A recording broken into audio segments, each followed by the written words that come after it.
Good evening, one and all. On behalf of our team, AP Legal Chambers, and on my personal behalf, I welcome you all for this special webinar on the fifth webinar of our series, Race as an AOR, by our special speaker, Advocate Joseph Aristotle, sir, Advocate on Record, Supreme Court of India, and the current Honorary Secretary, Supreme Court AOR Association. I sincerely thank you all for the overwhelming response. As always, we start on time and let other participants come and join.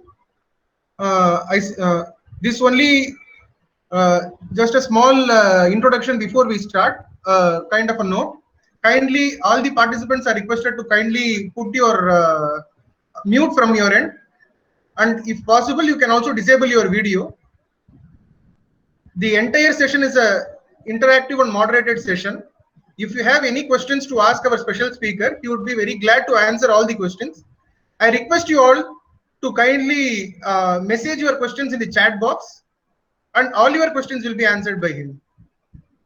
So the overwhelming response from the participants only makes us work harder and harder for each passing webinars. We owe our entire credit of this webinar to our special speaker, Advocate Aristotle, sir. After all, we are just providing a platform for the special speaker to connect with the participants and vice versa. It is only for the special speaker, you people come and participate in this event. For all those who are attending our webinars regularly, you might be knowing us. For those who have come here for the first time, we are Team AP Legal Chambers, a new age law firm located in Delhi NCR with its branch office in Chennai.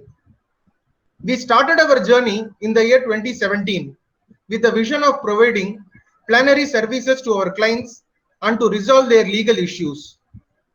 Our portfolio covers a broad spectrum of specialized services, including domestic and international taxation, constitutional laws, IPR, energy laws, commercial advisory, arbitration, and corporate compliances.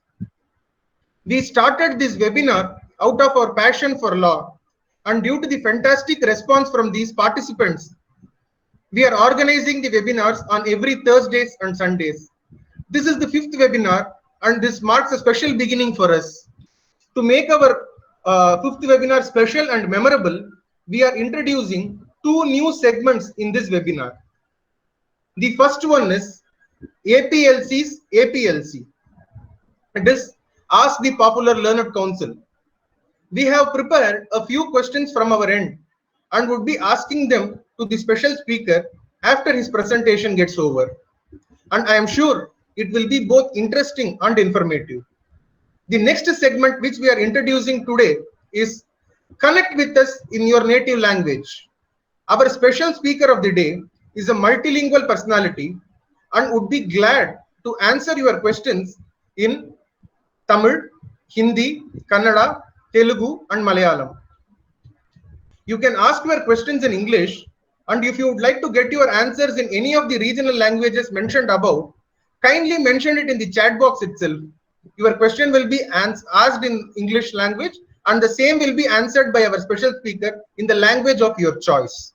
So these are the two new segments which we are introducing to make this webinar more interesting and informative. There is a famous quote of Greek philosopher Aristotle: "We are what we repeatedly do. Excellence, then, is not an act, but it is a habit." Our special speaker, who shares his name with the great philosopher, also has a habit of repeatedly doing what he does best, and he has reached excellence in the legal field. Day in and day out, for the last 2 decades, he has been excelling with his performance in the Honorable Supreme Court of India. Before introducing our speaker of the day, I would like to tell you all what makes him stand tall in the crowd. In the year 2017, our special speaker was the advocate on record for the prosecuting state, Karnataka, and there he was successful in getting conviction in the landmark Selvi J. Jayalalitha disproportionate of assets case. And in the very same year, he appeared for prominent accused and was a part of the core team in the 2G scam case and was victorious in getting their acquittal in that case. He appeared and got conviction in one case, and he appeared and got acquittal in one case. Surprisingly, both in the same year. Dear participants, we have in our midst Advocate Joseph Aristotle, sir. He is an advocate on record, exclusively practicing in the Supreme Court of India and is presently the Honorary Secretary of the SCORA, or the Supreme Court Advocate on Record Association. He has about 21 years of hands-on experience and expertise in the practice of constitutional and criminal and civil laws. He has appeared in a number of landmark cases, including many reported judgments that have set precedents. As a former standing counsel for the state of Karnataka, he appeared in many prominent cases, including that of the just discussed disproportionate of assets cases of Selvi J. Jayalalitha, and he represented Special Investigation Team SIT in the Mammoth Bellary mining scam cases. The special speaker is known for his works on protection of utility patents rights in India.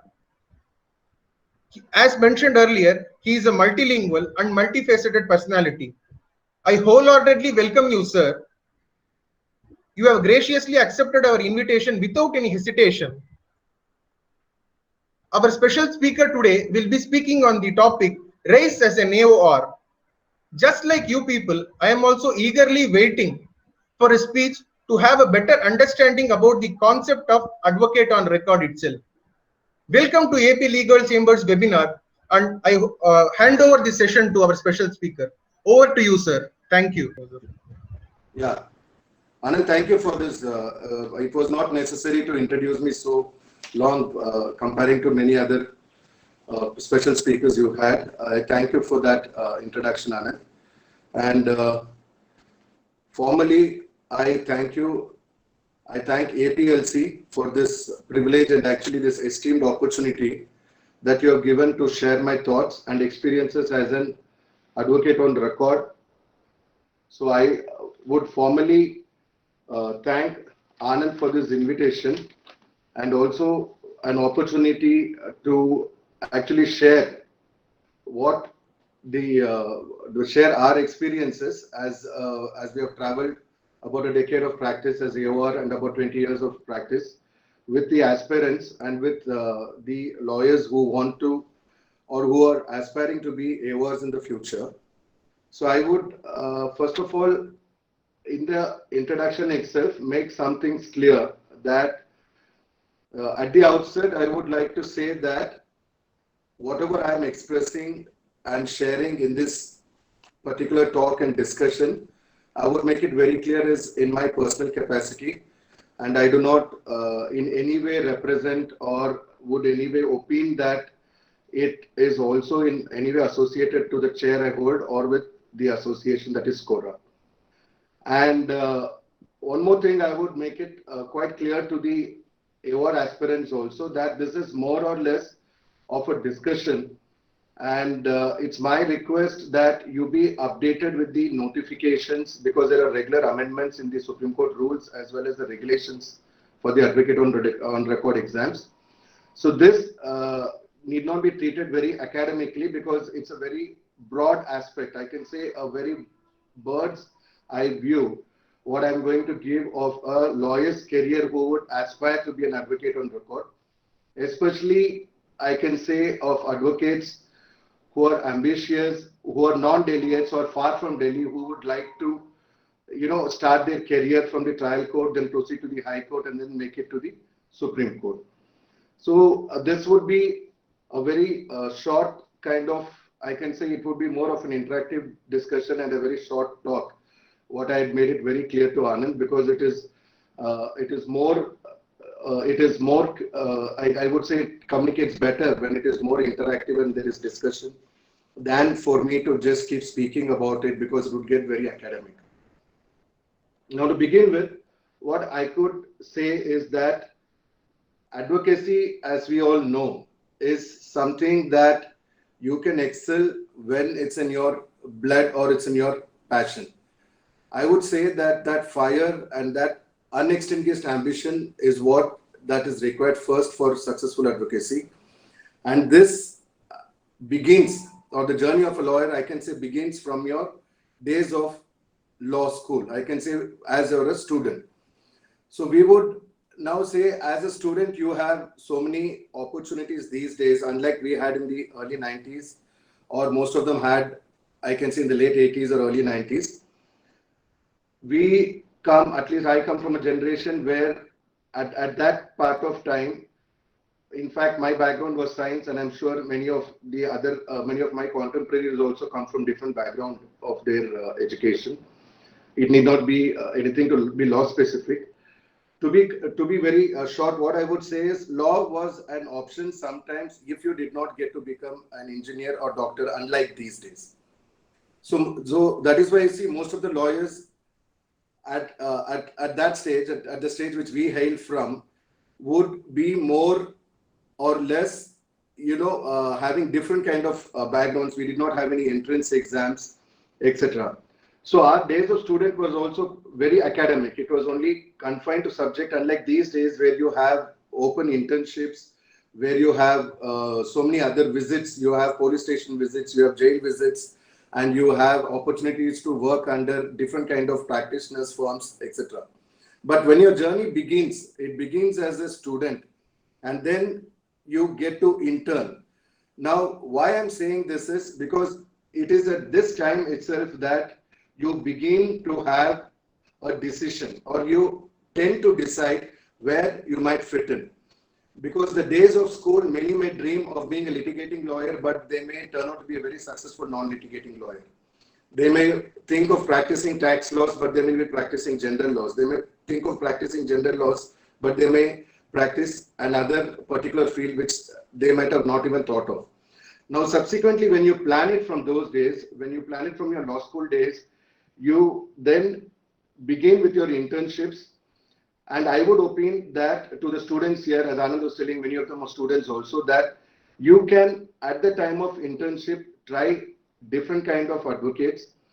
As an example to yourself, put yourself as an example there. Conduct your experiments on yourself, and see what part of it suits you the better and what part of it actually lies in your passion, whether you want to be a litigant lawyer or a non-litigant lawyer. Now, subsequent to that, let us come to the subject. You turn out and you graduate as an advocate. Now, after you graduate as an advocate, we are now confining ourselves to the topic of litigating, to the advocates who enter litigation, to be more specific. So we are not entering any other arena.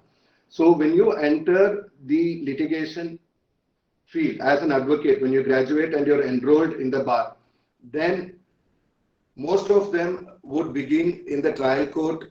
Some of them begin in the high court, and some of them, of course, begin in the Supreme Court.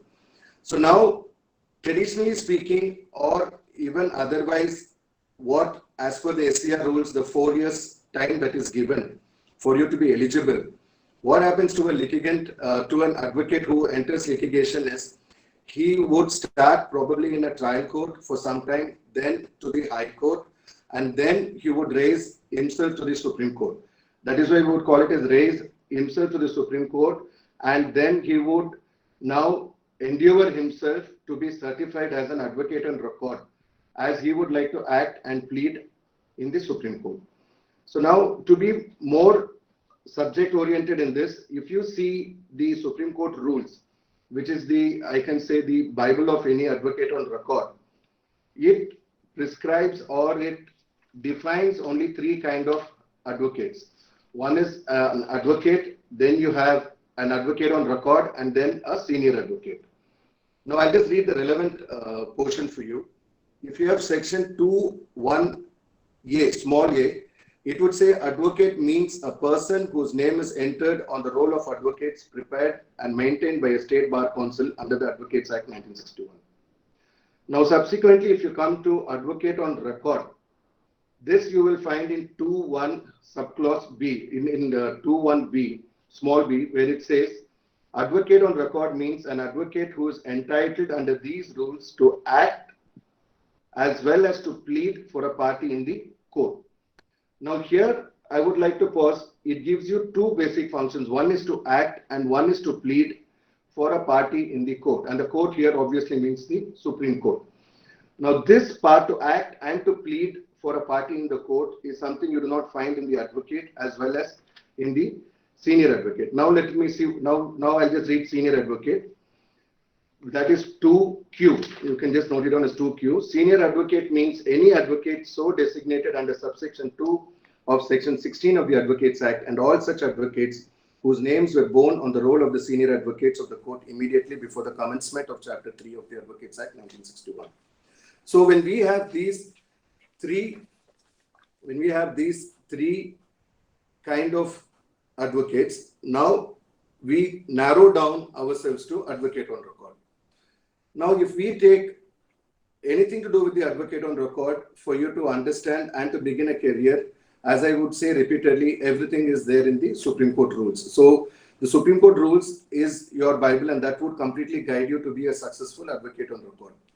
Now, as per the Supreme Court rules, if you can see what is defined, or basically how do you say what exactly is to act, when we were talking about act, that definition you would find in order 4 to Classidium 1. Now, order 4 of the Supreme Court rules is something that clearly specifies why this class of advocate on record, what are their duties, what are their functions, how do they function, what are statutories, what are mandatories, etc., etc. In that we will see the definition of acting. Now this would mean, now it reads as acting means filing an appearance or any pleading or application. So when we say here subsequently, it means to act as well as to plead. Now this is something which was also discussed in the Lily Thomas case. Now I wouldn't get into that decision, but you can read it sometime. Now when you are planning yourself to be an advocate on record, then you need to know under what criteria you need to have, or what is the eligibility you're looking at. So now for this, we have something known as the regulations regarding advocates on record examination that has been framed. Now, basically, if an advocate who aspires to be an advocate on record understands order 4 of the Supreme Court rules, and also the regulations regarding the advocates on record, that would put him on a proper track to plan up how he can plan his career at the earliest to be an advocate on record. Now, the foremost thing that the advocate on record, to be an advocate on record, what is prescribed, the word eligibility is, if you would see in the regulations, I would not go by the specific regulations, but if you would see the regulation, it is regulation 6. It clearly says that firstly, an advocate should have completed about 4 years of experience. So the first eligibility is that from the date of your enrollment, you should have completed about 4 years of experience. And after this 4 years of experience, you will associate yourself, that is, you will join yourself as a colleague, you under an advocate on record who has put in at least about 10 years of practice. So you need to have completed 4 years of practice, and then you join yourself as a colleague, or you join yourself as a junior advocate, and you commence your training. You join as a trainee under an advocate on record who has put in 10 years of practice. And after the completion of your 1 year of training under him, you would need to submit a certificate, that is kind of letter, what we call as a completion letter. So we have a commencement letter that requires to be submitted normally within 7 days from the day you begin your training, and then your completion certificate. Now, now this needs to be submitted to the particular registrar, who is the secretary to the Board of Examiners. We have a department for it, and that department, we can call them as competent authority, would always keep you keep you posted about when there is an opening for it. Now, after you have completed this, then we have to now see on how you clear your exams or what are the papers that you need to face. So now, basically now, this is another academic exercise that you may be taking for sure after 5 years of practice. That is 4 years of practice as an advocate and 1 year as a trainee as an advocate under an advocate on record of 10 years of practice. Now here at this juncture, I would like to I would like to inform you that the board of examiners, what you're curious to know, is normally designated by the Chief Justice, and it would have a committee of 3 judges and a committee as per the rules framed as and when necessary. Sometimes they have some senior advocates, sometimes it's only the senior judges as and when, however the committee forms. And then they have a registrar who is an ex officio. We have a registrar who is the ex officio secretary to this board of examiners. Now this board of examiners that consists of a committee of 3 judges, the committee which consists of 3 judges, which you will find in the first regulation of the regulations regarding advocate on record examination. They are the authority, and they would it is under their committee that the complete system is monitored and it is headed. Now, based on this, there is usually a notification. We have it somewhere in the month of April. So I had managed to get some papers of last year's just for the format. So last year it was notified on 1st April. So on 1st April, it was notified that they proposed to hold the exams on 3rd, 4th, 7th and 8th of June. Later, of course, it was held on 11th, 12th, 13th and 14th. Now, when there is a call for, then usually you have to submit, normally you have to submit your completion certificate or letter at least 30 days before the commencement of exams. Now, there are exceptional circumstances everywhere wherein your applications are considered and they have powers to sometimes exempt and condone some delay. It is not very rigidly followed, but of course, not many days are normally exempted. Now, once you have this call for exams, then we get to the crux or the core of today's discussion on what are the papers that you need to have. So this Supreme Court rules that was initially framed or initially formed was in the year 1966. Subsequently, it was repealed in the year 2013, and today what we follow is the 2013. We follow the 2013 Supreme Court rules. Now, as per the original 1966 rules, I'm sure most of them who had cleared the exams during our times, we had 5 papers. In fact, we had 5 papers, and in these 5 papers, that was even now. If you see the 1966 Act, if you see the old regulations under the 1966 Act, you will find that accounts was also a part of this. So I have the old regulations. I would just call it was called Elementary Knowledge of Bookkeeping and Accounts. Now, this is something that the Honorable Supreme Court felt after that this may not be required for the advocate on record to continue with this kind of elementary knowledge on accounts, because this paper of accounts was not necessary for you as a mode of practice. It was not involved in your practice. And there were many other substitutes like softwares, and at most if an advocate on record would need, then he would always be able to hire an accountant. So in the year 2011, we have this judgment, which you can just note it down, of Justice Ravindran, wherein he held that it was not necessary in a very detailed judgment of 2011 15 SCC 503, 2011-15 SCC 503, which is known as Vijay Dhananji Chowdhury versus Suhas Jain Natwatkar. This issue was taken up, and it was realized that this was more of a hindrance for advocates to clear the advocate on record exams. It was not doing that. It was not much necessary, as originally the intent in 1966 was. So in paragraph 6, that is, I'm just reading the substantial part. It is just about 3 lines. At page 506, you can just note it down if you're taking notes. Many candidates fail in the bookkeeping and account paper, and many are deterred from taking the AOR examination because of the bookkeeping and accounts paper being a part of AOR examination. If the same is deleted, there would be better participation of the members of the bar and the advocate on record examination, thereby increasing the number of advocate on records, which will improve the entire system of filing cases and representation. We therefore commend appropriate amendment to the AOR examination regulations in this behalf. So from the year 2012,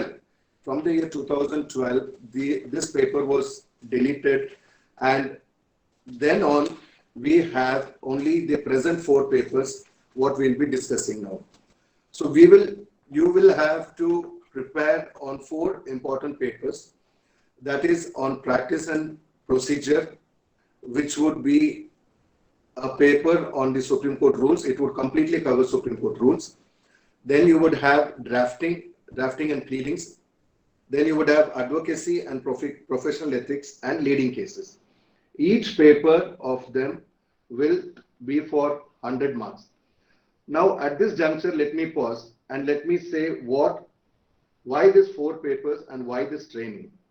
Now this 1 year of training. Now first of all, this 4 years, if we are to say why this advocate on record and why 4 years, these are very significant questions that may be arising in your mind at this juncture.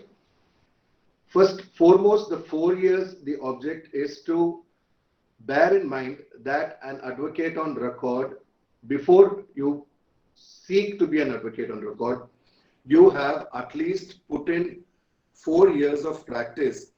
So the intention is that by then you are quite aware of procedural laws. You would have commendably practiced under the Civil Procedure Code, under the Criminal Procedure Code. You would have learned basic drafting like your plaint, your written statement, your bail applications, some final arguments. You might have conducted some cross-examinations.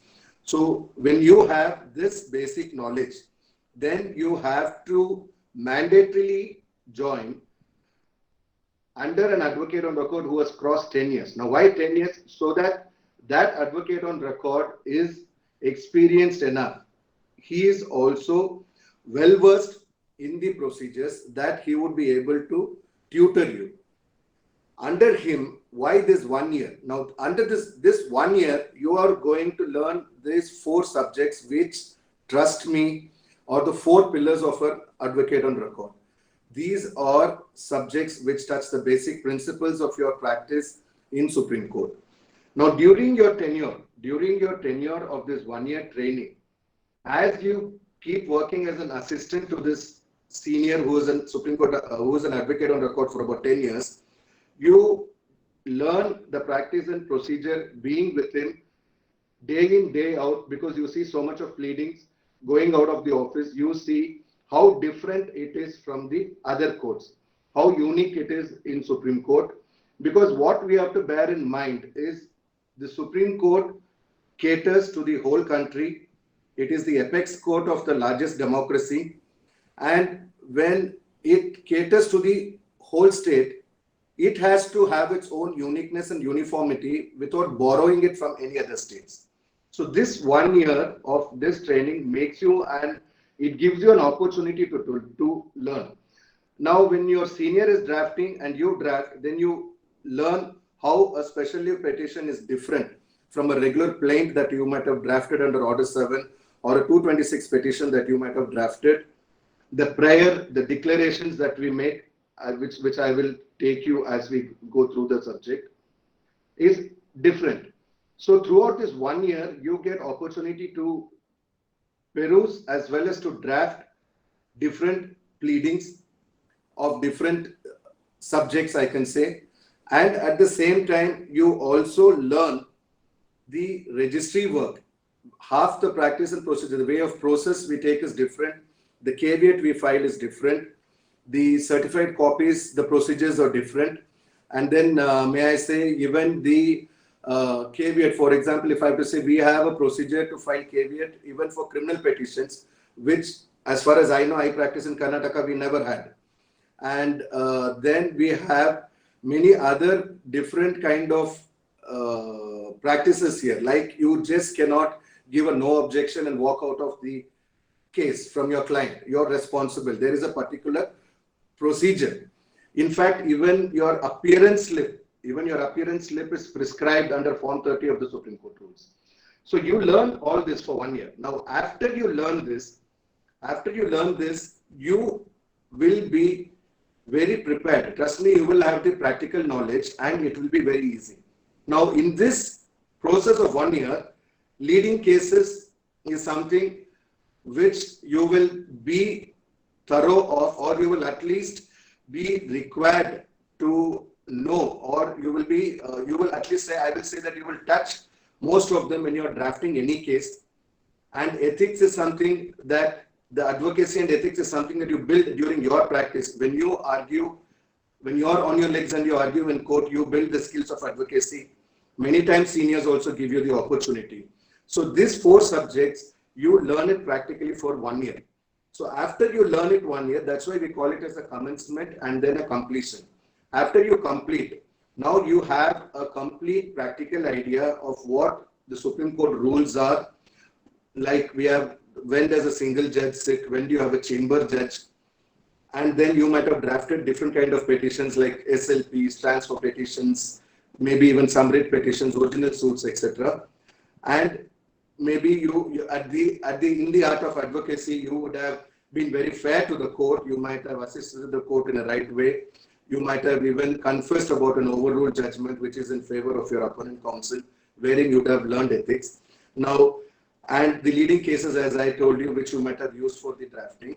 After this, once you give the completion, then begins your academic exercise of exams. So this is one of the foremost reasons that the Supreme Court has this exercise of 1 year of training, and why we have this system of an advocate on record to act and to plead. Only, which I meant to say, which is assigned only to the advocate on record. Now, when you come to the exam part of it, I would like to say that each paper would consist for about 100 marks, and 60% aggregate is required to clear the examinations. 50% would be the passing mark and 60% would be the aggregate passing mark. Now we have these 4 papers, what I was telling you so far in the same thing. That is the practice and procedure. Then you will have drafting and pleadings. Then you will have advocacy and professional ethics. And then we will have leading cases. Now, if I have to just give you, I can just give you a very kind of, I can say just a gist of all these 4 subjects. Now, when you talk about practice and procedure, then that would absolutely include your Supreme Court rules. So basically in this, you would be learning on who is an advocate on record, what is your role, how you assist the court firstly. And then this would completely take you over to the all the kind of jurisdictions that are there in the Supreme Court. Now, for example, we have the appellate jurisdiction, the extraordinary appellate jurisdiction, then we have the advisory jurisdiction, we have the original jurisdiction, we have numerous other jurisdictions under which different petitions are being filed. So you have the rules for that. Under each rule, under each category, we have different category for different subjects, in what way your pleadings have to be done. And then we also have different rules which prescribes, like for example, the Supreme Court, as you are aware, is always a division bench, but sometimes they exercise their power as single judges. And we have the chamber judges, wherein the judges sit single. Now, after the recent 2019 amendment, we have the single judges with some powers that has been given to them. I will take you through the amendment. So after that, you would also have the different kind of, I can say the, what is your rules for process, and how to bring in an LR on record, etc. And all these are there in your Supreme Court rules. So this would cover entirely the complete procedure. And this is what makes you an advocate on record. It is your awareness and knowledge. It is your thoroughness of Supreme Court rules what makes you an exceptional advocate on record, or I can say what raises you as an advocate on record from an advocate. Now, after that, like I had told you before, we have the leading cases. Now, when it comes to leading cases, we have why this leading cases again. Now, what is the idea of having this leading cases? Now, during the first 4 years of practice, we might have touched different fields of law. And if you are not that fortunate, then you might have been practicing only in a criminal lawyers in an office where there's only criminal law. Then you might be aware only with bail laws and your related criminal laws, maybe a 482 petition, maybe a discharge petition. If you are exclusively working in a civil lawyer's office, maybe you would be used to a regular injunction suit, a partition suit, a declaration, a specific performance, etc. But when you step into the Supreme Court and when you want to raise yourself as an advocate on record from the other courts, then these subjects, these leading cases that are chosen by the committee or called leading cases themselves because they would have touched every aspect of the basic principles. So as an advocate on record, you're expected to be at least to know the principles, the sound principles of law. Now, for example, if we have to say about the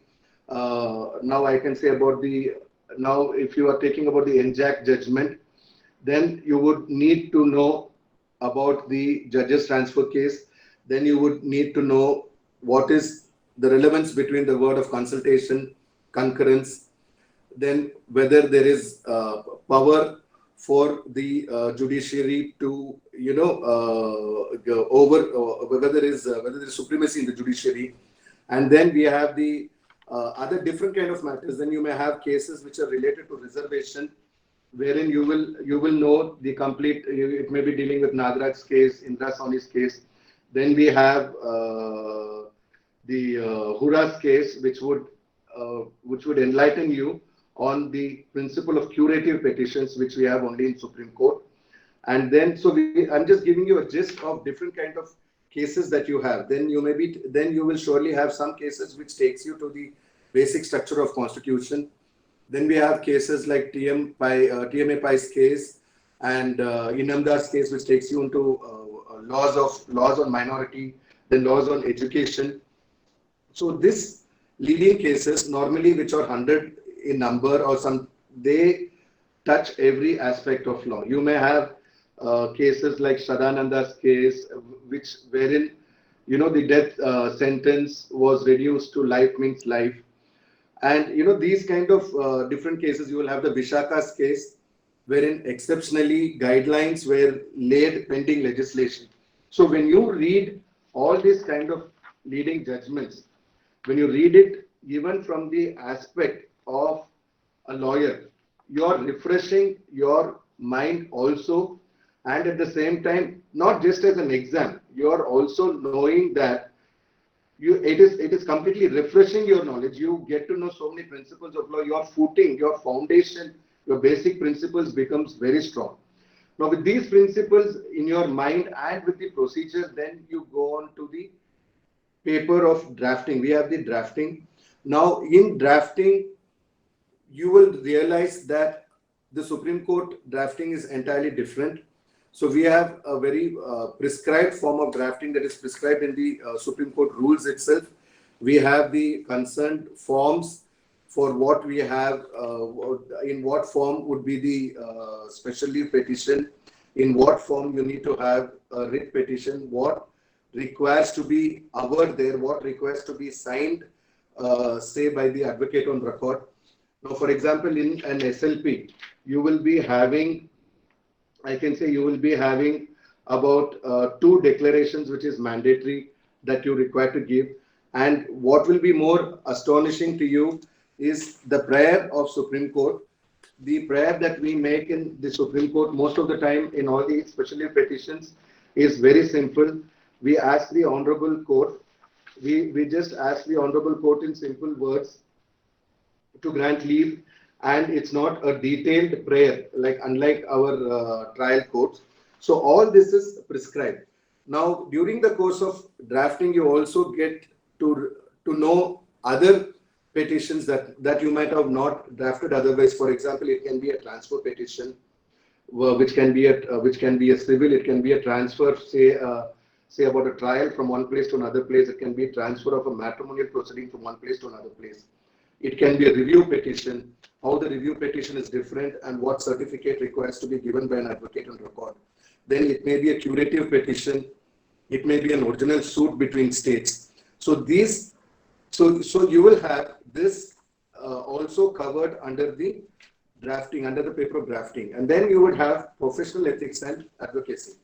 Now, when it comes to professional ethics and advocacy, as we all know, it has always been one of the pillars of practice, and it is this principles of ethics what makes you a good lawyer.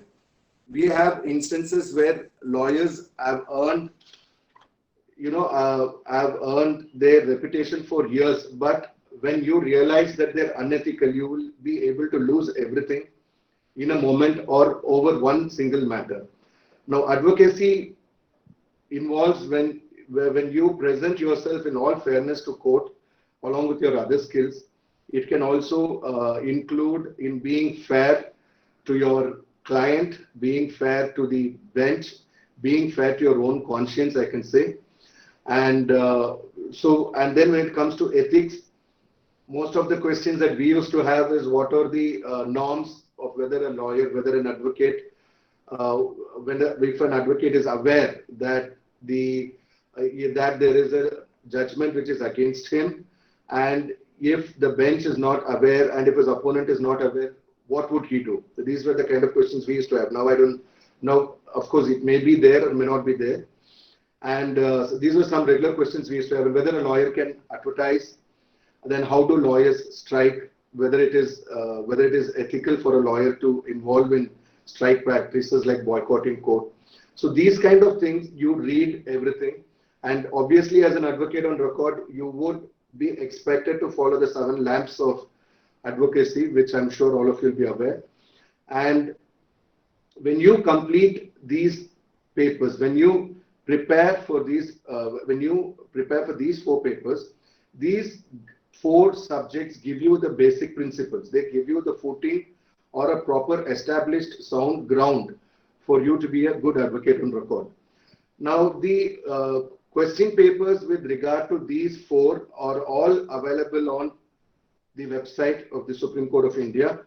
The Supreme Court rules is available in the website.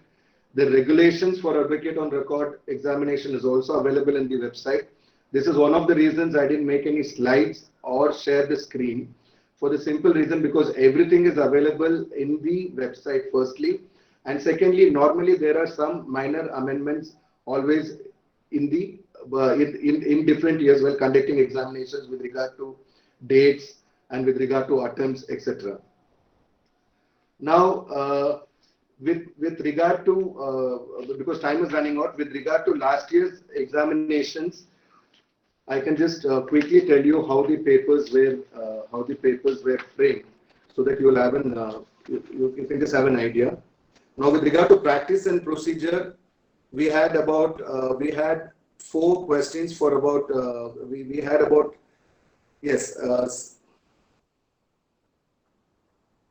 2 questions for 20 marks out of 3 questions, and then there were 10 marks for 4 questions. So so that was about 40 marks. So you have options. Now the format has completely changed. I would suggest that you please download these previous papers. It is all available in the website.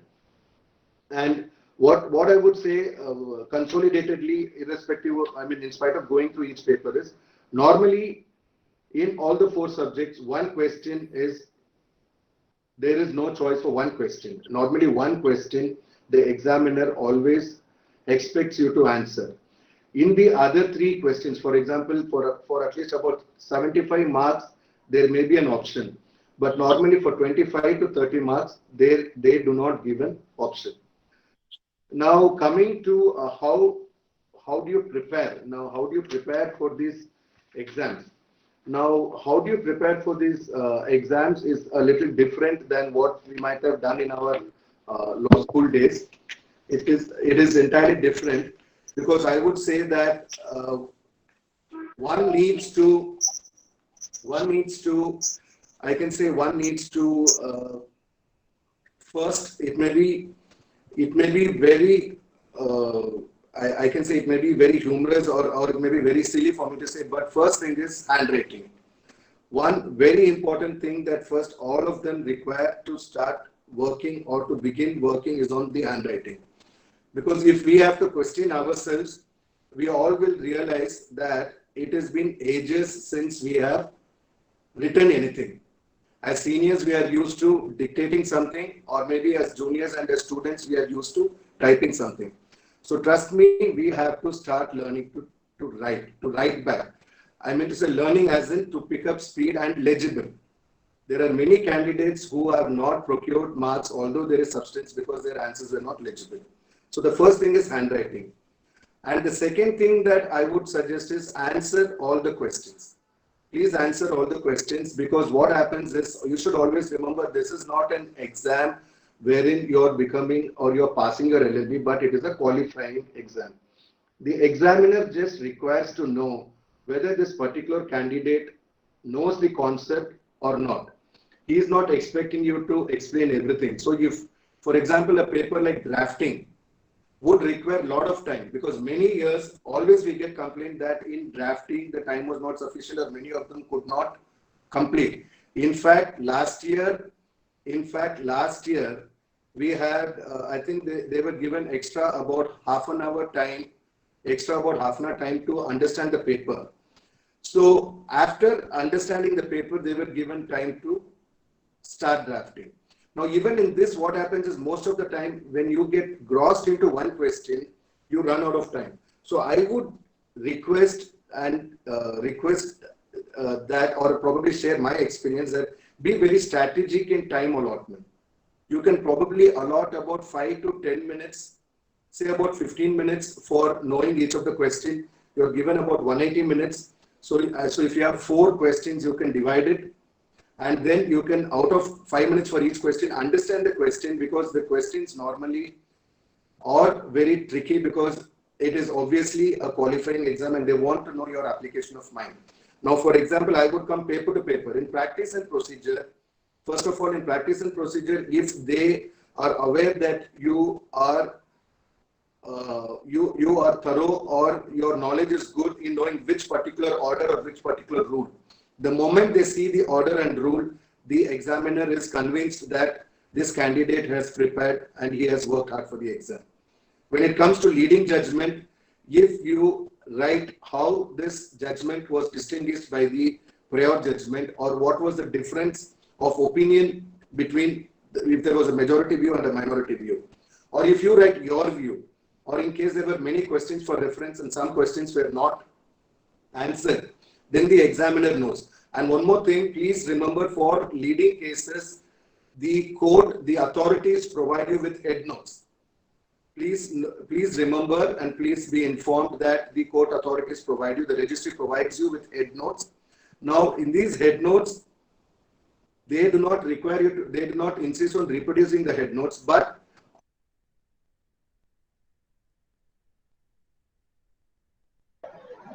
Sir, I think your call is again on mute, sir. Sorry.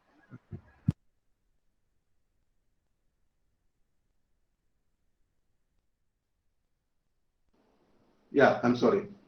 I'm audible, Anand? Yes, sir. Yes, sir. Please. Yes, I'm sorry. So, what I would continue? Yes, I was in this paper of leading judgments. So now, then you come to drafting. Now, the same thing in drafting. The moment you are drafting an SLP, if the examiner knows that the format, you know the format, he is going to allocate marks. You do not have to write.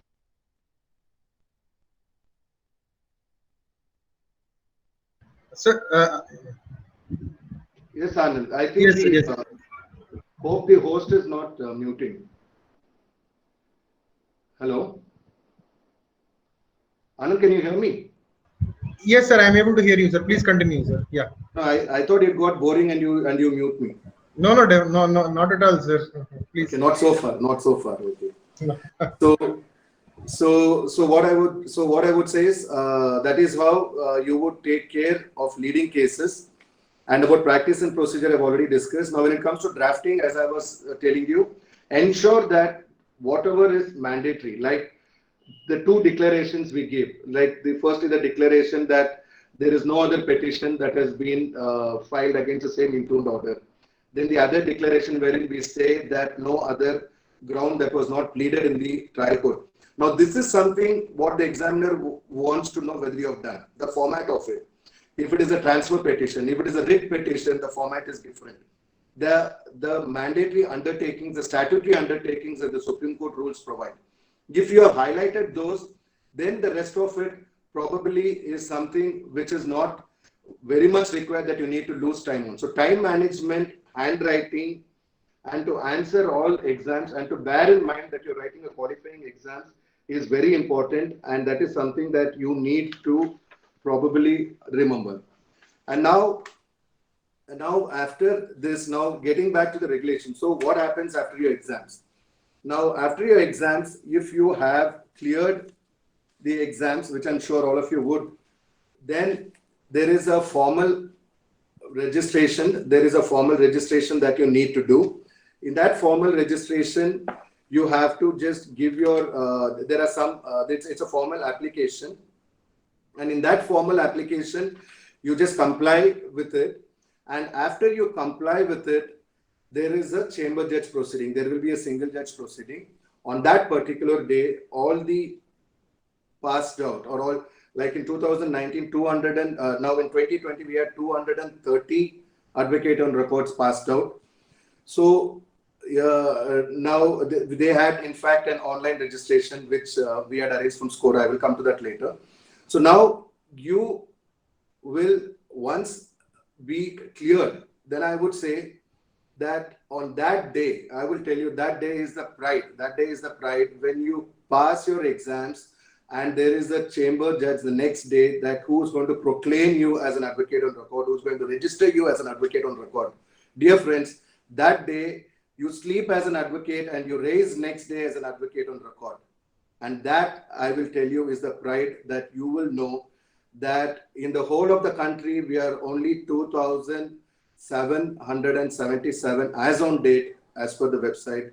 So if anybody in the whole country wants to plead, wants to act in the Supreme Court, it has to be done either through you. It can be done only through an advocate on record or a party in person. So this is what raises you as an advocate on record.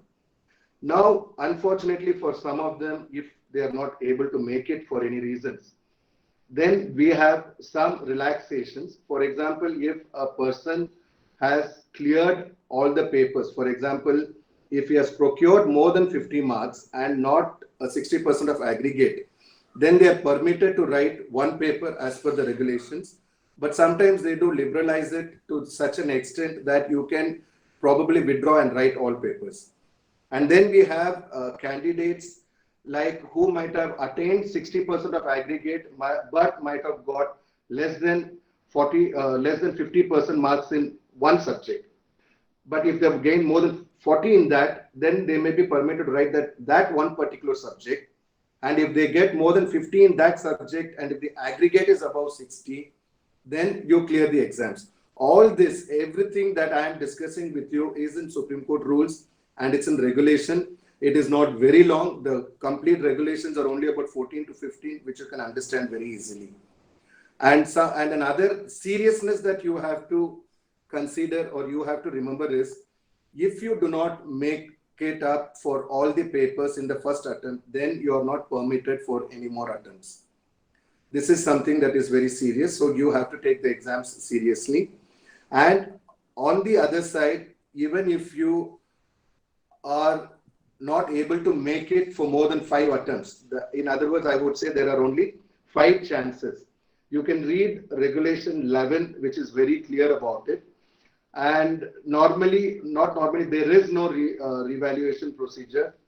In exceptional circumstances, there has been retotaling very exceptionally, maybe if there is a difference of 1 or 2 marks, uh, which also is a very tedious procedure, and which are done very exceptionally, probably in a very rare circumstances. So now, during so in all this, this I would say is a broad guideline of how an advocate on records exams has to be taken, or how one has to see it. Now, the relevant thing that I would request you to note is Order 4. Please remember that whatever I have discussed you today is nothing but from Order 4 of Supreme Court rules, and we have this separate regulations for the advocate on record examination, in which both are available in the net. Now let us come, or let us understand why this system, probably why this advocate on record system. I'm just sharing my personal views. It is like, see, now first thing that is statutorily required under this is your training. When you complete the training, you have more or less 5 years of practice for sure. So that puts you on a good footing. And you have to understand you are in the Apex Court. And Apex Court has matters from throughout the country. And we have advocates coming from all over the country and filing and returning back. So you can just try to imagine a system without advocate on record. I would not be in Delhi. I moved to Delhi to be an ambitious advocate on record, a first generation lawyer. I would be back in Bangalore. I would come to Delhi, file my case and go back.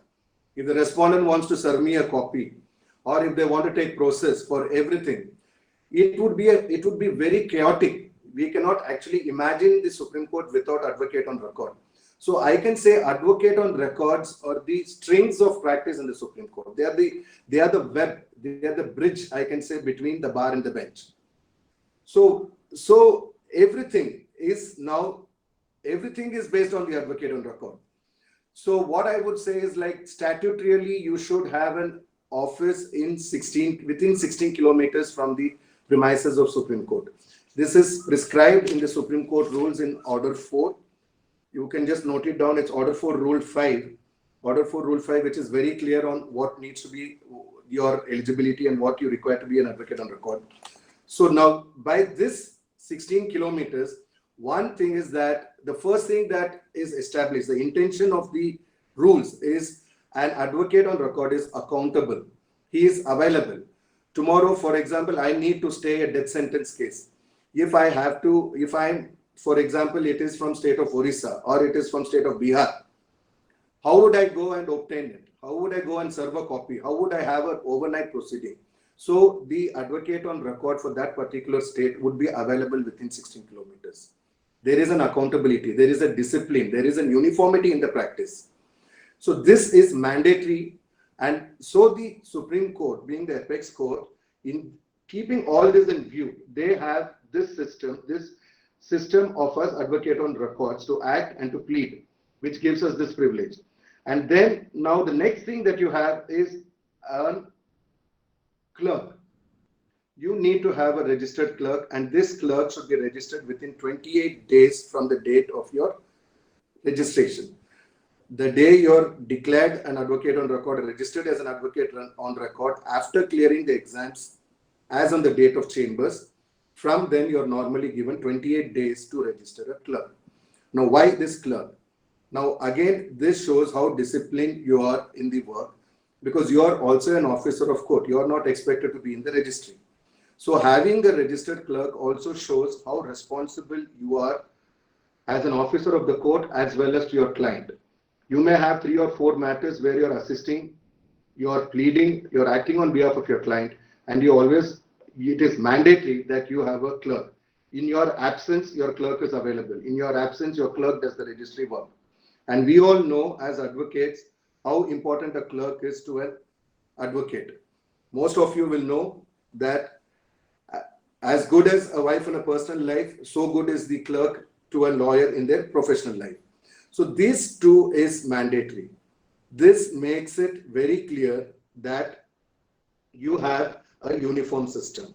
Now, apart from this, again, what are the other things like an advocate on record? Now, for example, we have the the caveat, which is very different, like I told you, which will be known only by an advocate on record, not another advocate. And normally, in fact, even recently, they wanted to come up with that with the other system, like CPC, that you have to serve a copy, but we go by our own rules. And then we have, for example, the criminal appellate jurisdiction rules. Now, as per this, any reversal of acquittal, then there is a right for you to have a statutory notice. When we have this, I will just. This is something different and very important for as it comes sometimes in paper. So you would say that an order of acquittal of an accused person who has been sentenced to imprisonment for life or imprisonment for a period of not less than 10 years. Now, these are cases where we get these are like statutory appeals. You get a right to appeal under the Supreme Court Enlargement of Criminal Appellate Jurisdiction Act. So, not many advocates would know about it. So, as an advocate on record, you would know that if there is an appeal that is reversed in an acquittal and if the imprisonment is 10 years or more, then you have a statutory right to notice. So these, I would say, are the very, very necessity that I would say why this whole system was probably thought about, what is the intention of Supreme Court rules and why we were required. I'm just repeating again that this is just a very broad eye view. I'm just touching the different principles of becoming an AOR, because otherwise each session for sure would require more than one and a half an hour. If I have to in fact explain each subject, again that would take more time. And so now so you may always feel, apart from these privileges, what are the extra, what is it that you have as an advocate on record, or what are the extra benefits that you're looking at, or as a privilege? So when I asked myself the question, in fact, when I was looking out for a reply, I was just thinking about myself as a non-advocate on record in Delhi, as well as an advocate on record in Delhi, especially for having moved to Delhi only for practice. So it is like this, because I cleared my exams and I was an advocate on record, I could be a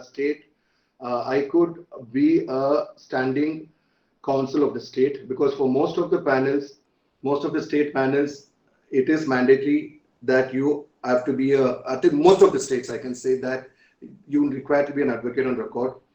Most of the banking institutions, most of the insurance, any institutions, anything for that, you need to be an advocate on record. So now, see, end of the day, what I would say is the benefit or no benefit is in your personal ambition. It is how much you have quenched your thirst for the profession. I would say it is not only about gaining benefit, because not many lines can be drawn between an advocate and an advocate on record. That is why I said, for a person like me, who did my initial years of practice in trial court in Bangalore, then moved to the High Court, then came here, cleared the advocates on record, I felt there was a raise.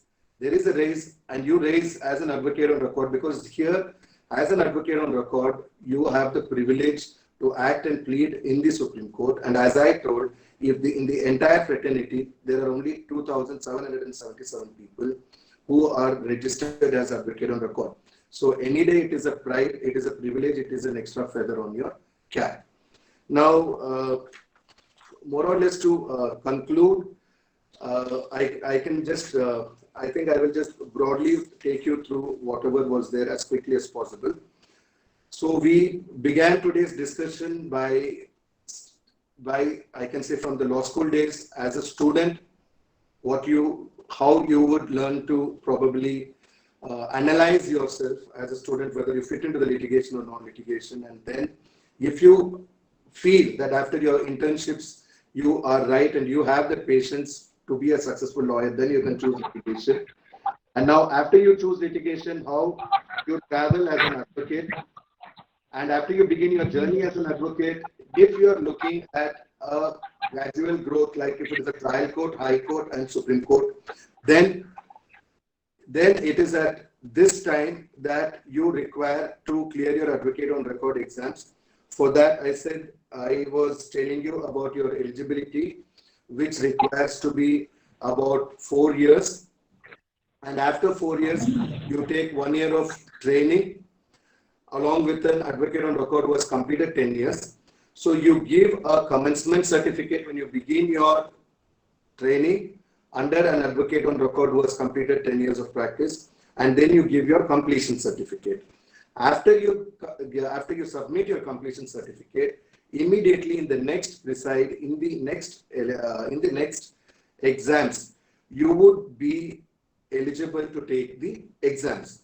And please note that in case you are not taking the exams that year, and if you are postponing it to the next year with the permission of the registry or the board of examiners, then you need not retake this training. This training is only once. After you have completed this 1 year training, you are eligible to take the exams as per the regulations. Now, after that, I told you about the 4 important subjects that we have. Initially, it was 5. We had practice and procedure, we had drafting and pleadings, we had professional ethics, leading cases and accounts. Subsequently, I took you through the decision, after which it was learned that it's not necessary for an AOR to spend so much time on accounts. If required, he can always hire a services, or he can have some software which performs it for him. So today we have 4 subjects, which are the 4 pillars of an advocate on record. And these have to be studied from your heart as you're imbibing knowledge. Please do not read it for an academic sake or for the sake of exams. And I'm sure as you read it, I'm sure any advocate, as you read these 4 papers, you will start liking it. Because if you have taken the efforts, if you're having this patience to take my lecture, I think it is more easy for you to clear it up. You can just clear, take them to, if you're not, you don't have to take the complete judgments also. If you feel the leading judgments are vast, you have your small commentaries, you have footnotes that are available, you have blogs today, you have so many websites that discusses. So you can take leading judgments in that place. For practice and procedure, trust me, it is your Bible. You need to know it to avoid yourself from embarrassments, and also to avoid yourself from putting yourself in any doubt in any procedure. Because that is everything for an advocate on record to practice. And then, as I told, advocacy and ethics are very important, because this is what makes you unique in the bar, and you have to follow the 7 lamps. And then, of course, we have the drafting, which you will be very easily able to perform when you have good knowledge about the rules and procedure and about leading judgment. So all these 4 are interlinked to each other. Then I'm just repeating that you need, each paper would be 400 marks. You would require 50% of marks to clear the exams, but 60% aggregate to pass.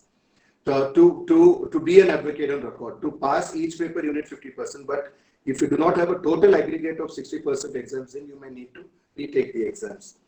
Now, then I just gave you a gist of what I would say is the strategy of preparing for your exams. So I was requesting you to get back your writing days, start writing, because your writing speed is very, very important. In 3 hours, you have to cover so much, especially drafting and leading cases, or papers where you will feel you know the answer, but you do not have sufficient time to write.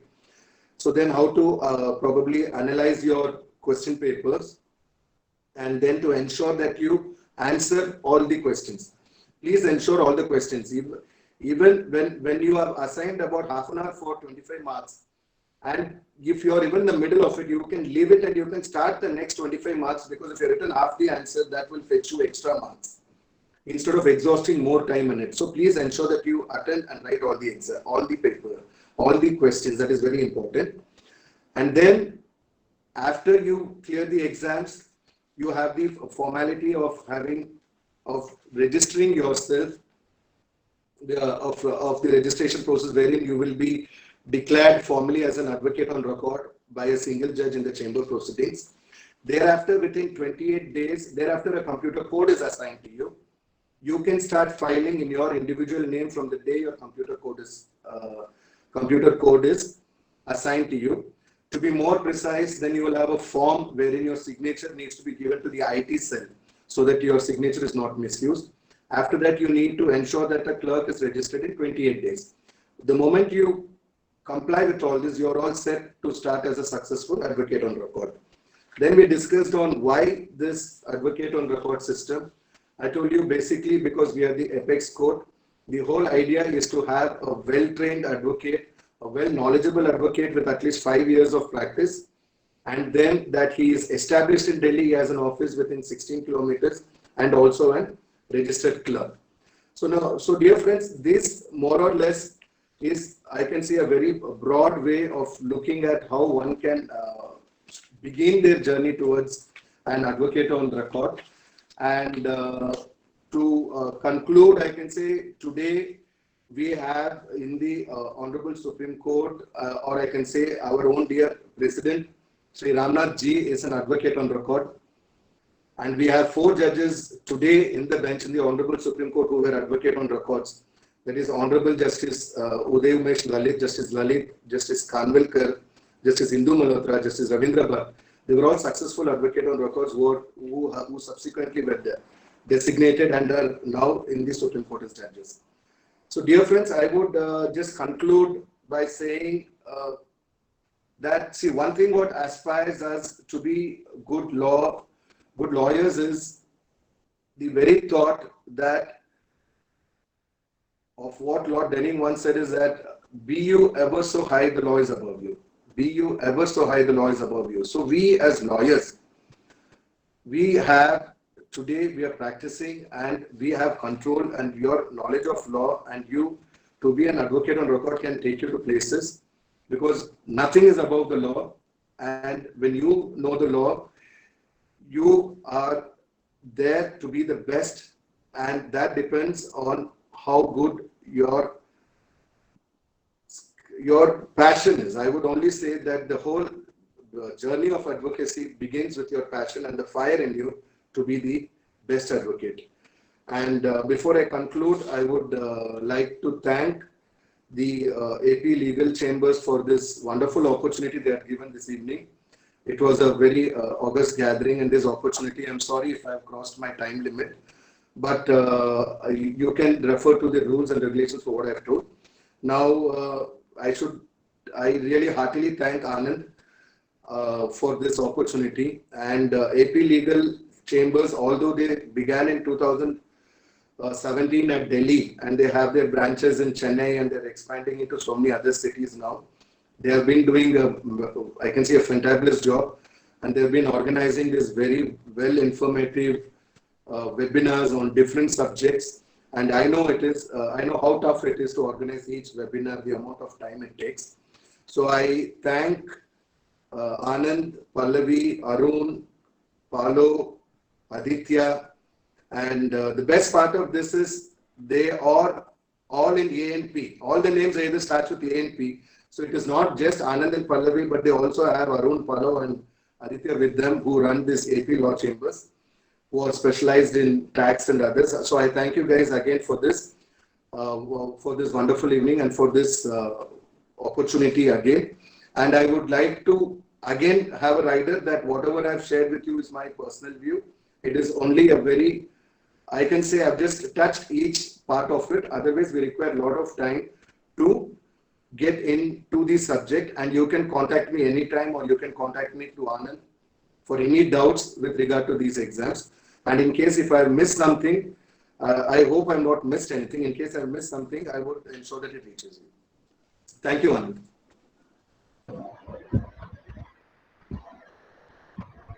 Thank you very much for the wonderful session, sir. It was informative.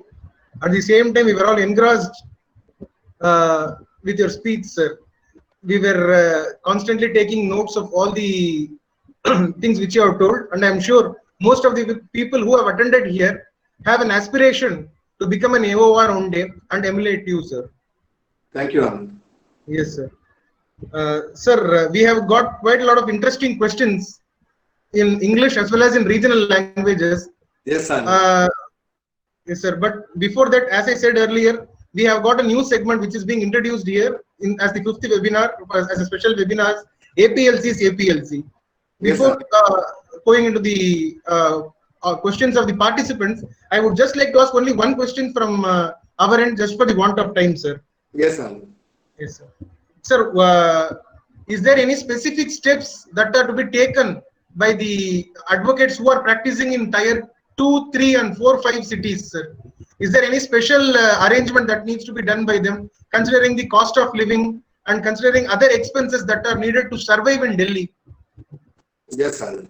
Yes. Now, yes, Anand. Anand, I would say that, see, you can plan your career. I mean, subject to each advocate's convenience and their, we all, I mean, everyone comes from their own hard backgrounds. See, a person can plan it. That is why I was saying this 4 years is something that you can utilize.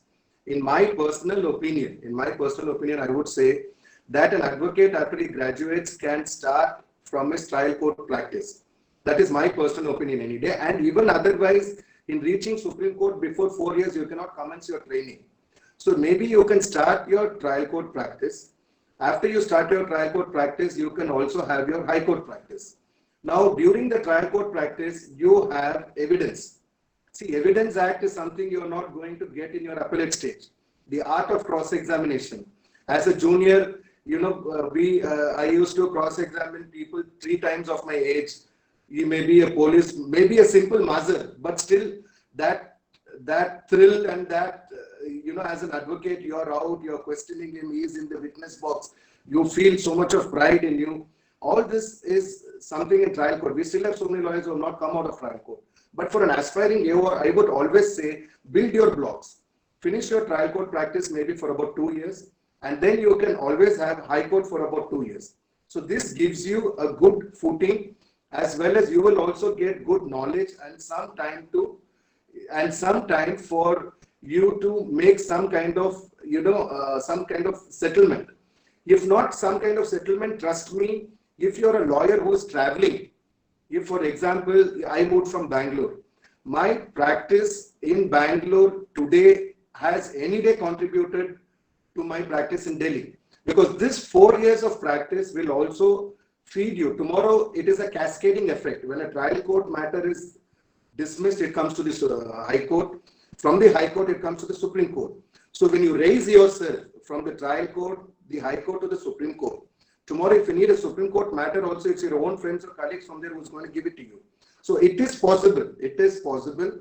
You have to organize yourself and you have to come. Once you reach here, you have to join any advocate on record who has crossed 10 years of practice. We have many ambitious advocates on record here amidst us who are always very encouraging. It depends on how much of, I cannot comment on what are the salaries that may be available. But after you cross 4 years of experience, I cannot say an advocate would still rely on his salary. You should build an art of bringing your matters. You can be trained. You will be commencing your training. In that 1 year, you will be settling down in Delhi. You will be getting a grip of this place, the people, and your fire for the practice will be growing day by day. You will be lost in the passion and vision, in the ambition that you have reached the destiny what you were always aspiring and dreaming for. That fire will keep you alive. You may have to have some days. All of us have our tough days, but it's that tough days which gives us the taste of today's sweetness.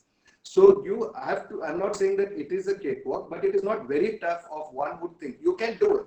So I would say that after you have 4 years of experience and when you come here, you please build a mechanism to see that at least you have some filings, maybe one petition a month or 2 petitions a month, which you can get from your home state. And you can learn the skill from your senior, a dedicated learning of 1 year and 4 years of trial court and high court. If you clear your exams in 5 years or 6 years, trust me, from the 6th or 7th year, you will be the most established independent advocate on record, because nobody can touch your footing. You have an absolute foundation for your practice.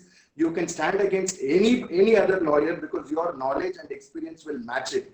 You have touched the fields of Evidence Act, you have touched the appellate court, and then you are coming to the Supreme Court. So I would say to plan it in such a way, Anand. This is my personal opinion. Wow, what a terrific answer, sir. Whether we are able to scale those heights or not, but this motivational speech which you have given right now will definitely be a tonic for us to strive hard and become an AOR, sir. Anand, I think you don't need me just being, I can say my father was only a political science teacher. And if I can only say that hard work never betrays anybody, trust me, God is there. All you need to do is work, and then everything will yield fruits. There is no advocate who has not seen success when he has put in hard work. Yes, sir. Thank you, sir. Now we will move to the questions of the participants. Please, Anand. Yes, sir. It is asked by Colonel Guru Kripal Singh Bajaj.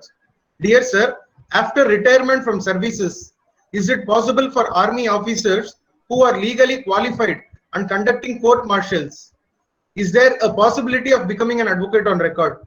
It is because I am asking this question because the certificate is under suspension while serving.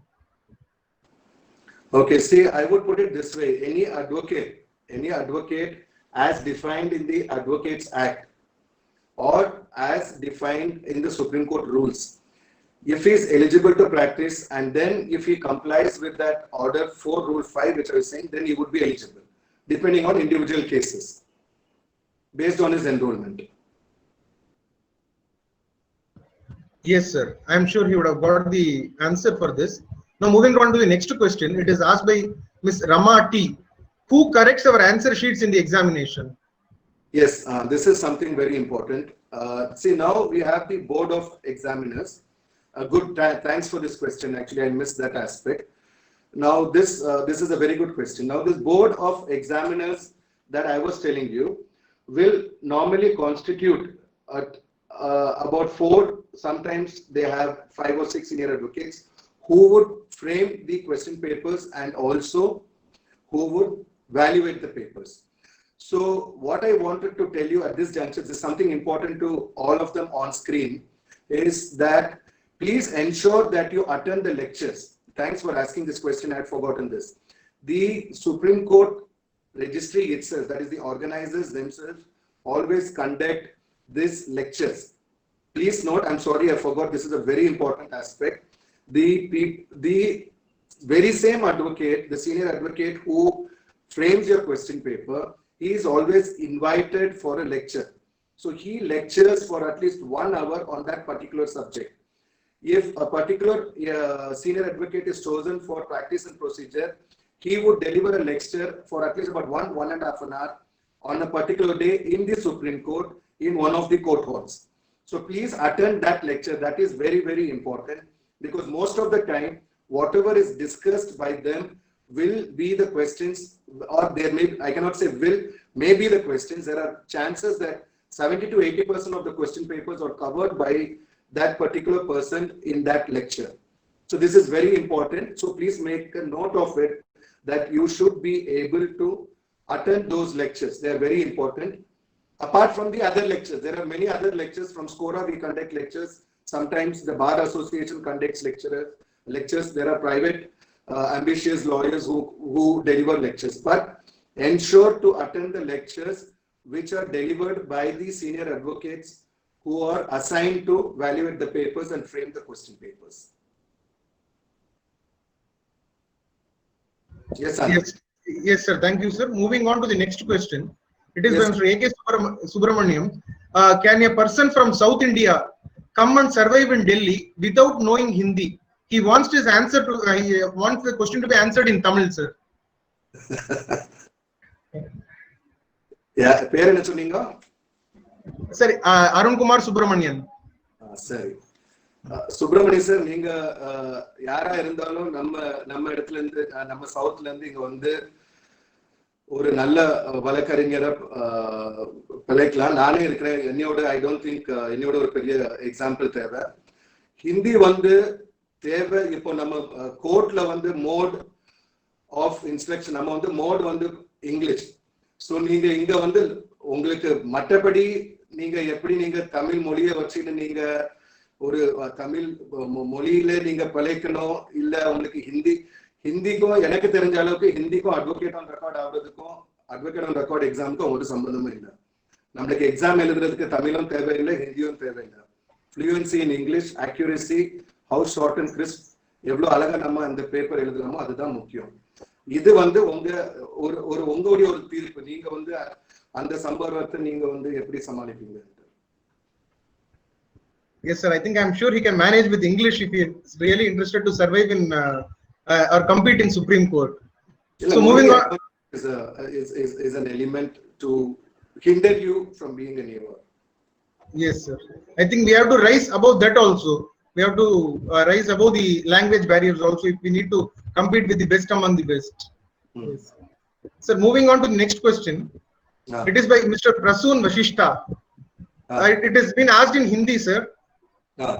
Supreme court के senior अधिवक्ता और advocate on record के basic role में मुख्य अंतर क्या है? So what is the main difference between an advocate on record and the senior advocate, the basic role of the senior advocate and advocate on record in Supreme Court? Okay, so I would give it straight away from the rules itself. See, from the basically that's what I would acha he wants it in Hindi. So मैं पहले आपको जो rules है वो आपको मैं अंग्रेजी में बोलूंगा, आप थोड़ा नोट कर देना. आपका हमारा जो ऑर्डर 4 है सुप्रीम कोर्ट रूल्स में, जो ऑर्डर 4 है, ऑर्डर नंबर 4 में आप क्लॉज 2 और उसमें छोटा बी देखा तो उसमें लिखा है कि एक सीनियर एडवोकेट का क्या कर सकते हैं और क्या नहीं कर सकते. हमारे ये जो कानून है जो SCR रूल्स में, उसमें 3 ही वकीलों को वो डिस्क्राइब करते हैं. एक है एडवोकेट, दूसरा एडवोकेट ऑन रिकॉर्ड और सीनियर एडवोकेट. सीनियर एडवोकेट बनाने के लिए आपको हाई कोर्ट या सुप्रीम कोर्ट से डेसिग्नेट होना है. उसका कोई ट्रेनिंग का जरूरत नहीं, उसका कोई एग्जाम्स का जरूरत नहीं. लेकिन आप एक साइटेशन नोट कर देना, मैं आपको बोल रहा हूँ, वो है Indira Sawhney versus Supreme Court of India. मैं आपको दे रहा हूँ, आप प्लीज लिख देना. Indira Sawhney versus Supreme Court of India 2017.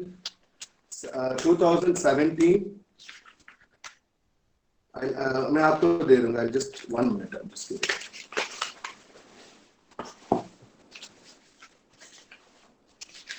2017 9 SCC 766.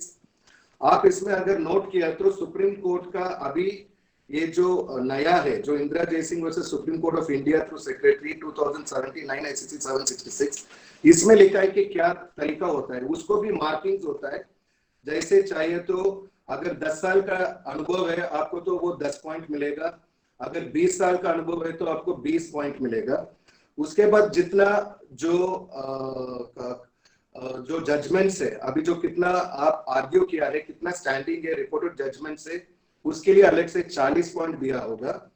और फिर अगर आपने कुछ लिखावट किया है, अगर कुछ पब्लिकेशंस किया है तो उसके लिए 15 पॉइंट दिया होगा. और लास्ट जो 25 पॉइंट बचा है वो होगा आपका इंटरव्यू में. तो उसका जो मार्क्स पॉइंट्स असाइनमेंट सिस्टम है वो बिल्कुल अलग है. उधर आपको तो सुप्रीम कोर्ट या हाई कोर्ट को जो भी रेगुलर रूल्स है, उसका जो प्रोसीडिंग्स है, उसमें वो लोग जजेस फुल कोर्ट में इतना जो पॉइंट्स है, उसके स्टेट की जो हाई कोर्ट की जो स्टैंडिंग है, जैसे फुल कोर्ट है या कितना जजेस का कमिटी है, ये पॉइंट्स में वैल्यू करेगा. एक एडवोकेट विथ कितना, कभी अगर कभी स्टेट्स में 45 इयर्स का डिफॉल्ट हो सकता है. अगर नहीं है तो इसके लिए तो हम ये पॉइंट्स का जरूरत है. बहुत दूसरा क्वेश्चंस भी हो सकते हैं, इसलिए आप ये प्लीज नोट कर लीजिए. 2017 नाउ SCC और पेज नंबर है 766. आप इसमें पढ़ लीजिए, आपको ये पूरा डिटेल्स मिल जाएगा. Yes Anand. Yes, sir. Thank you, sir. Moving on to the next question, sir. Before that, the participants are really interested. If it is okay for you, we can just extend the session for another 10 minutes if you are. Sure, Anand. Thank you. It's my privilege. Yes, sir. Thank you, sir. Moving on to the next question. It is by Ayush Kataria. It is again in Hindi. Sir, कोई अधिवक्ता अगर supreme court में practice करना चाहता है तो क्या उसे AOR एग्जाम क्लियर करना कंपलसरी है क्या? नहीं. Anand, what is his good name? I'm sorry, I didn't hear it. Mr. Ayush Kataria. Ayush जी, ये ऐसा है कि प्रैक्टिस करने के लिए आपको एडवोकेट ऑन रिकॉर्ड एग्जाम करना ही है बोल के कोई मैंडेटरी या स्टैट्यूटरी या कुछ नहीं है. वो आपका खुद का इंटरेस्ट है. मैंने जैसे हमारा आज का डिस्कशन के शुरू में बोला था आपको, हम ये बोल रहे हैं आपको कि ये जो एडवोकेट ऑन रिकॉर्ड है, मैंने जो आपको बोला हमारा रूल्स की तरफ से आपको एक्ट कर सकते हैं और प्लीड कर सकते हैं, मतलब आपको वकालत फाइल कर सकते हैं।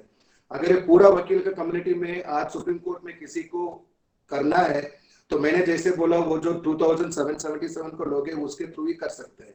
तो इसके लिए ये सब ट्रेनिंग दिया जाएगा और ये सब जो कानून है, हम जो एग्जाम्स क्लियर करना है उसका आपको रेगुलर प्रैक्टिस होना है, आप आर्ग्यू करना है, फिर आप रेगुलर प्रैक्टिस करना है, तो आप एक एडवोकेट ऑन रिकॉर्ड का सर्विस एंगेज कर सकते हैं। आप दूसरा एडवोकेट ऑन रिकॉर्ड के थ्रू में आप फाइल कर सकते हो और वो एडवोकेट ऑन रिकॉर्ड के प्रेजेंस में आप आर्ग्यू कर सकते हो। एडवोकेट ऑन रिकॉर्ड का प्रेजेंस जरूरत है एक सुप्रीम कोर्ट और एक कोई भी एडवोकेट का आर्ग्यूमेंट करने के लिए। So I am telling others also, this is another important thing, that as per the Supreme Court rules, it is very important that an advocate on record should normally be present with an advocate if he is not appearing, and with a senior advocate if an advocate on record is not appearing and if he is engaging the services of another senior advocate, then he has to be there. And if another advocate wishes to be present, then the advocate on record's presence is also required. Anand, yes, Anand. Yes, sir. Yes, sir. I think you have answered cleared the doubts of the participant. Moving on to the next question. It is by Advocate Kanchan Thakur. Is there any age bar? To my understanding, subject to correction, I have not come across any age bar. It is only that only the rider is, you have to clear it within 5 chances, and if you do not pass any of the papers in the first chance, then you do not get the other 4 chances. Yes, sir. Yes, sir. Moving on to the next question. It is a very it has been asked in Kannada. Can an AOR practice in lower court? It is asked by Mr. Shivaram Srinivasan, and he has asked one more question. So once you answer this, I will ask the next one, sir. Can an AOR practice in lower court if he wishes to shuttle between high courts and Supreme Court or district courts? Shivaram ಅವರೇ ನಮಸ್ಕಾರ. ಇದು ಹೇಗೆ ಅಂದ್ರೆ, ಇದು ನಾವು supreme court ಅಲ್ಲಿ practice ಮಾಡೋರಿಗೆ advocate on record ಬೇಕಾಗಿರೋದು. ತಾವು ಇಲ್ಲಿ ಎಕ್ಸಾಮ್ಸ್ ಕ್ಲಿಯರ್ ಮಾಡಿ ಆಮೇಲೆ ತಾವು ಅಡ್ವೊಕೇಟ್ ಆನ್ ರೆಕಾರ್ಡ್ ಆದರೆ ತಾವು ಸುಪ್ರೀಂ ಕೋರ್ಟ್ ಅಲ್ಲಿ ಪ್ರಾಕ್ಟೀಸ್ ಮಾಡಬಹುದು. ಅದೇ ಟೈಮಲ್ಲಿ ಅದೇ ಸಮಯದಲ್ಲಿ ತಾವು ಹೈಕೋರ್ಟ್ ಅಲ್ಲಿ ಮತ್ತೆ ಟ್ರಯಲ್ ಕೋರ್ಟ್ ಅಲ್ಲೂ ತಾವು ಪ್ರಾಕ್ಟೀಸ್ ಮಾಡಬಹುದು. ತಾವು ಅಡ್ವೊಕೇಟ್ ಆನ್ ರೆಕಾರ್ಡ್ ಆಗಿದ್ರೆ ಬೇರೆ ನ್ಯಾಯಾಲಯದಲ್ಲಿ ತಾವು ಮಾಡಬಾರದು ಅಂತ ಯಾವುದು ಕಾನೂನಿಲ್ಲ. Yes, Anand, what is the next question? Sir, tumba channa answer. Just moving on to the next question, sir. It has been asked again by Mr. Shivaram, and he wants to answer the question in Kannada itself. Is the provision of advocate on record a violation of fundamental rights of an advocate who is not an advocate on record on the grounds of breach of right guaranteed under section 19(1)(g) of the Indian Constitution? ಇಲ್ಲ, ಆತರ I don't think ಆತರ ತಾವು ಯಾವ dimension ಅಲ್ಲಿ ನೋಡ್ಬೋದು. ಯಾಕಂದ್ರೆ ನಾನು ಇವಾಗ ಅವರಿಗೆ ಇನ್ನೊಬ್ಬರಿಗೆ ಹಿಂದಿಯಲ್ಲಿ ಉತ್ತರ ಕೊಟ್ಟಿರ್ತಾರ, ತಮ್ಗೆ ಅನುಕೂಲ ತಮ್ಗೆ ಹೇಗೆ ಅನುಕೂಲ ಇದೆ ತಾವು ಹಾಗೆ ಪ್ರಾಕ್ಟೀಸ್ ಮಾಡ್ಬೋದು. ತಮಗೆ ಇಷ್ಟವಾಗಿದ್ರೆ ತಾವು ಅಡ್ವೊಕೇಟ್ ಆನ್ ರೆಕಾರ್ಡ್ ಎಕ್ಸಾಮ್ಸ್ ತಗೊಂಡು, ಯಾಕಂದ್ರೆ ನಾನು ಹೇಳ್ದೆ ನಿಮ್ಗೆ, ಇದು ಇಡೀ ದೇಶದ ಸುಪ್ರೀಂ ಕೋರ್ಟ್. ಇಲ್ಲಿ ತಾವು ಇವಾಗ ನಮ್ಮ ಕರ್ನಾಟಕದಿಂದ ಬಂದು ವಕಾಲತ್ತು ಫೈಲ್ ಮಾಡಿ ತಾವು ವಾಪಸ್ ಹೋಗಿ ಮತ್ತೆ ತಮ್ಮ ಅಪೋನೆಂಟ್ ಯಾರಾದ್ರು ಉತ್ತರ ಪ್ರದೇಶದಿಂದ ಬಂದು ಅವರು ಅವ್ರ ಕೇಸ್ನ ಪ್ರೆಸೆಂಟ್ ಮಾಡಿ ವಾಪಸ್ ಹೋಗಿ ತಾವು ಅವ್ರಿಗೆ ಕಾಪಿ ಹೇಗೆ ಕೊಡ್ತೀರಾ? ತಾವು ಅವ್ರಿಗೆ ನಾಳೆ ಎಲ್ಲ ಸ್ಪ್ಲೀಡ್ ಮಾಡ್ಬೇಕಂದ್ರೆ ತಾವು ಹೇಗೆ ಮಾಡ್ತೀರಾ? ಇದರಲ್ಲಿ ಡಿಸ್ಕ್ರಿಮಿನೇಷನ್ ಯಾವುದು ಇಲ್ಲ. ಇದರಲ್ಲಿ ಹೇಗೆ ಅಂದ್ರೆ, ಇದು ನೀವು ಕ್ಲಿಯರ್ ಮಾಡಿದ್ರೆ ತಮಗೆ ಸುಪ್ರೀಂ ಕೋರ್ಟ್ ಅಲ್ಲಿ ಪ್ರಾಕ್ಟೀಸ್ ಮಾಡಕ್ಕೆ ಬೇರೆ ಅನುಕೂಲ ಇದೆ. ಅದಕ್ಕೆ ಆಕ್ಟ್ ಮತ್ತೆ ಪ್ಲೀಡ್ ಆ ಎರಡು ಶಬ್ದ ಮಾತ್ರ ಯೂಸ್ ಮಾಡಿರೋದು. ತಾವು ಆರ್ಡರ್ 2 ನೋಡಿದ್ರೆ ತಮಗೆ ಸುಲಭವಾಗಿ ತಿಳಿಯುತ್ತೆ.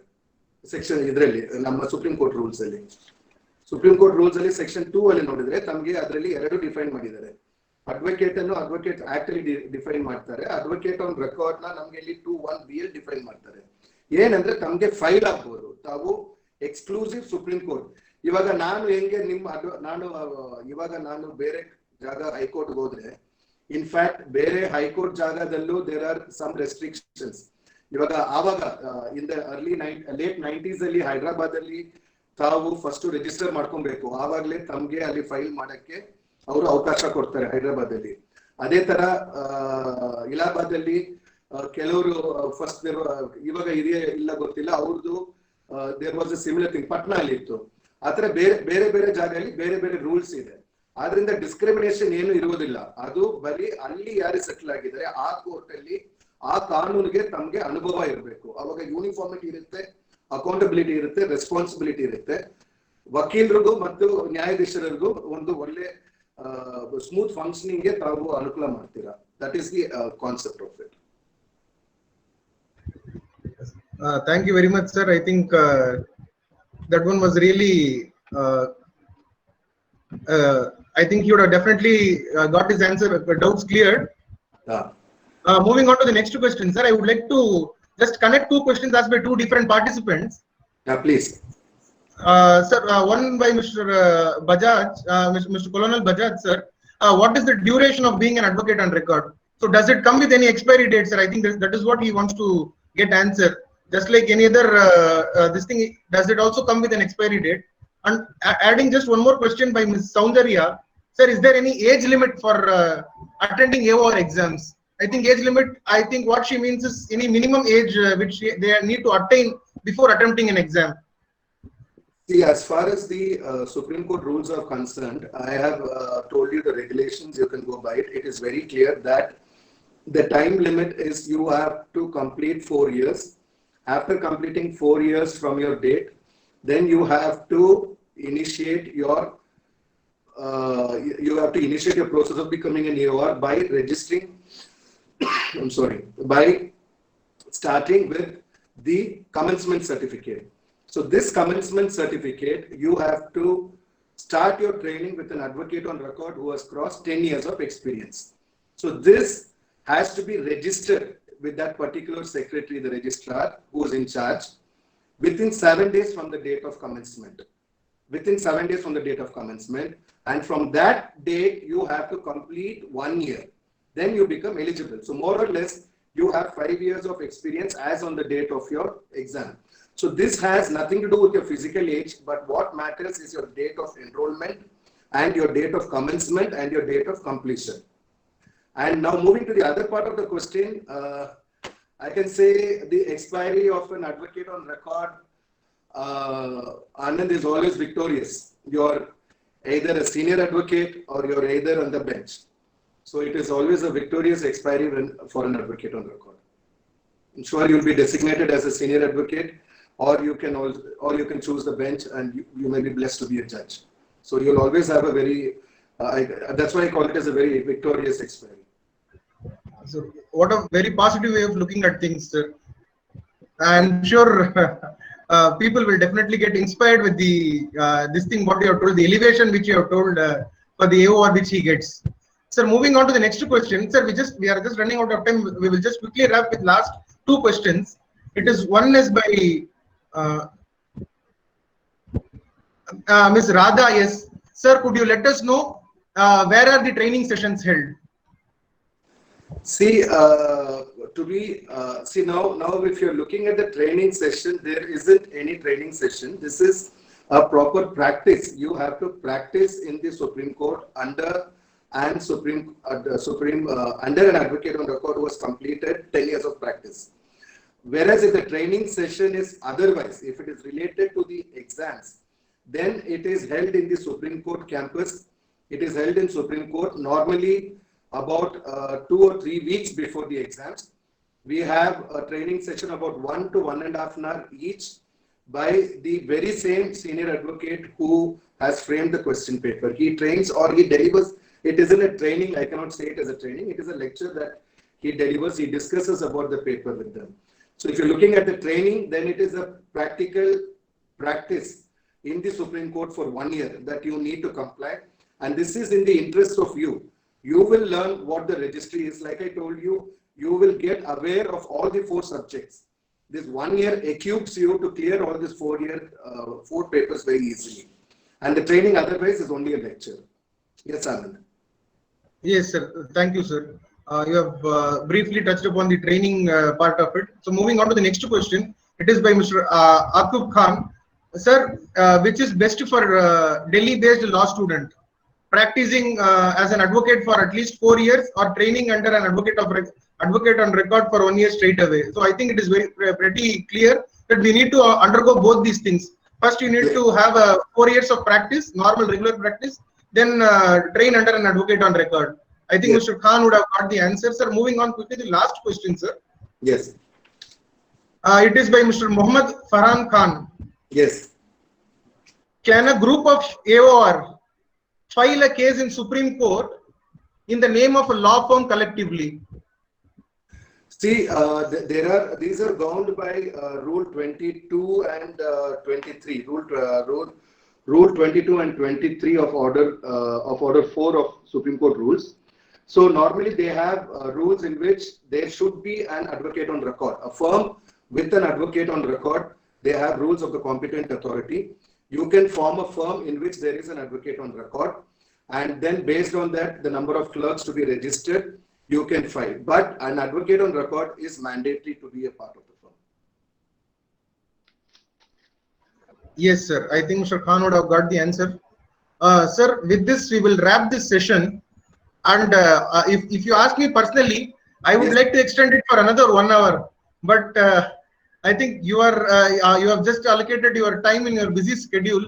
And I think I do not want to just take your precious time, sir. Sir, just quickly, 1 or 2 points I would like to tell before wrapping up. Please tell. Sir, it was a wonderful session. It was a very informative and very interesting session. The way you have taken it, it was like a candid session. You have shared it out of your experience. You have also shared what is there in the books. So I'm sure there are a lot of takeaways for all the people who have attended this session, and not only for those who have attended today, but also for those who will be viewing this in YouTube once the video is being uploaded.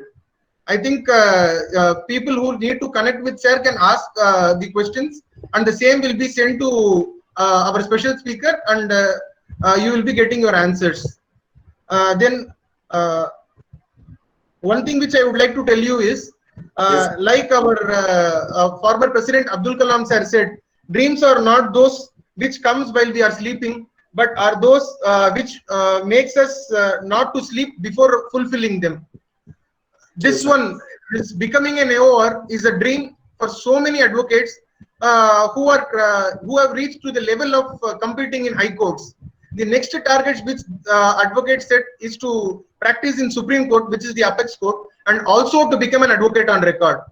I'm sure these people who are also having good hold in their respective states with their practice, I'm sure they would make a wise decision of chasing their dreams and coming to Supreme Court for practice, at the same time holding their ground in their respective states.